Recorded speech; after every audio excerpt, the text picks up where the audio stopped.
법정 스님의 조언. 깨어있는 시간을 늘려라.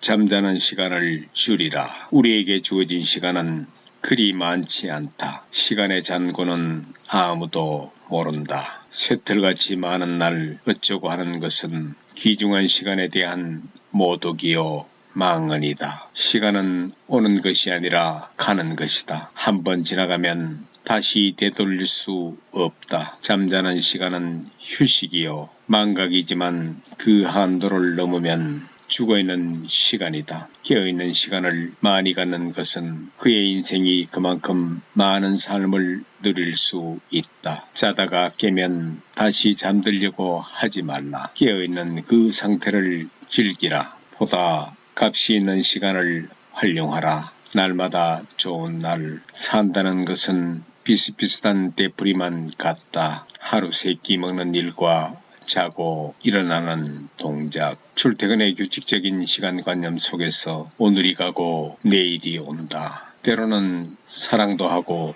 미워도 하면서 또는 후회를 하고 새로운 결심을 하면서 살아가고 있다. 노상 그날 같은 타성의 늪에서 허우적거리면서 시작도 끝도 없이 흘러간다. 이와 같은 반복만이 인생의 전부라면 우리는 나머지 허락받은 세월을 반납하고서라도 도중에서 뛰어내리고 말 것이다. 그러나 안으로 유심히 살펴보면 결코 그날이 그날일 수 없다. 오늘의 나는 어제의 내가 아니다. 또한 내일의 나는 오늘의 내가 고스란히 이어지는 것이 아닌 사람이란 다행히도 그 자리에 가만히 놓여있는 가구가 아니며 앉은 자리에서만 맴돌도록 만들어진 시계바늘도 아니다. 끝없이 변화하면서 생성되는 것이 생명현상이므로 개인의 의지를 담은 노력 여하에 따라 그 인생은 얼마든지 달라질 수 있다. 작은 선행, 작은 선이라도 좋으니 하루 한 가지씩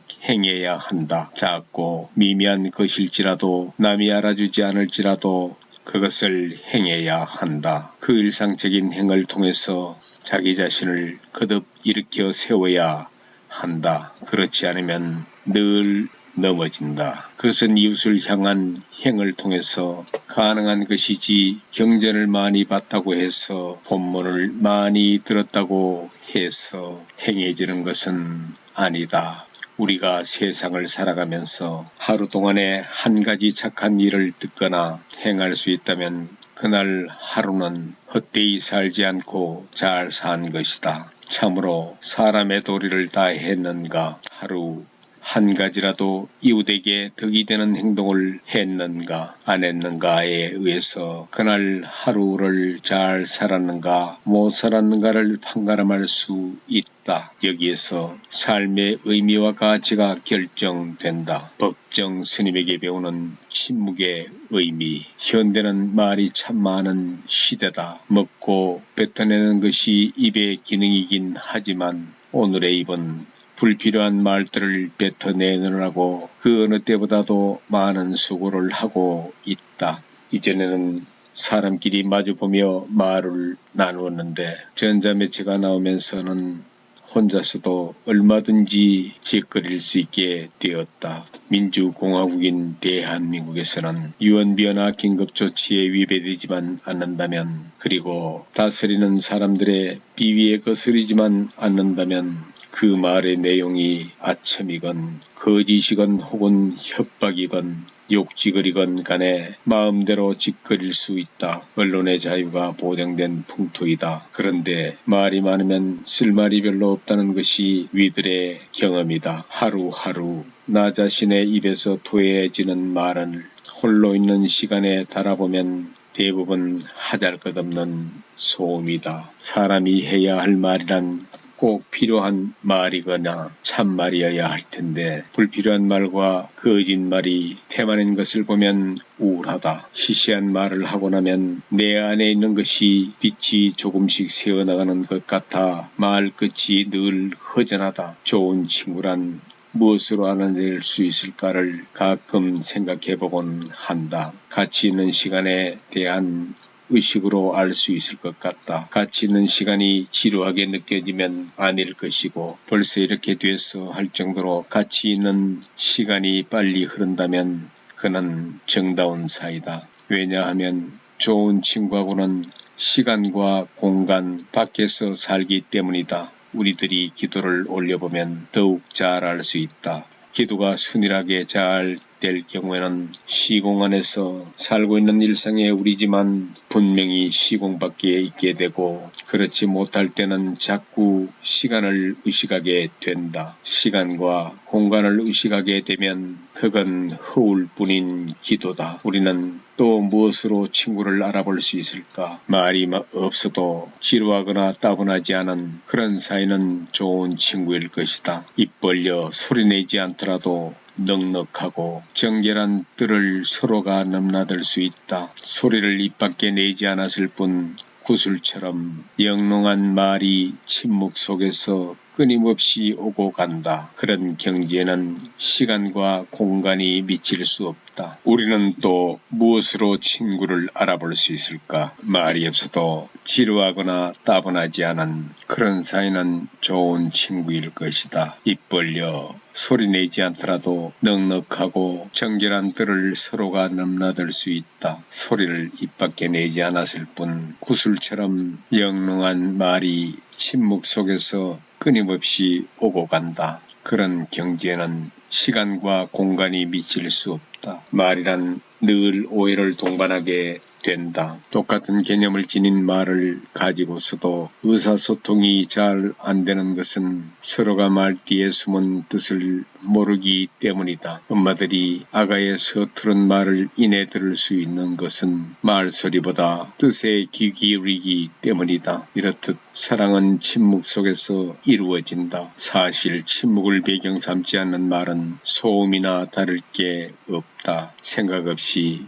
불쑥불쑥 함부로 내뱉는 말을 주어보면 우리는 말과 소음의 한계를 알 수 있다. 오늘날 우리들의 입에서 토해지는 말씨가 지위고하를 막론하고 자꾸만 거칠고 천박하고 야비해져가는 현상은 그만큼 내면이 헐벗고 있다는 증거일 것이다. 안으로 침묵의 조명을 받고 있지 않기 때문이다. 따라서 성급한 현대인들은 자기 언어를 쓸 줄 모른다. 정치 권력자들이, 탤런트들이, 가수가, 코미디언이 토해낸 말을 아무런 저항도 없이 그대로 주어서 흉내내고 있다. 그래서 골이 비어간다. 자기 사유마저 빼앗기고 있다. 수도자들에게 과묵이나 침묵이 미덕으로 여겨지는 것도 바로 그 점에 문제가 있기 때문이다. 묵상을 통해서 우리는 우리 안에 고여있는 말씀을 비로소 듣는다. 내면에서 들려오는 그 소리는 미처 편집되지 않은 성서다. 우리들이 성서를 읽는 본질적인 의미는 아직 활자화되지 않은 그 말씀까지도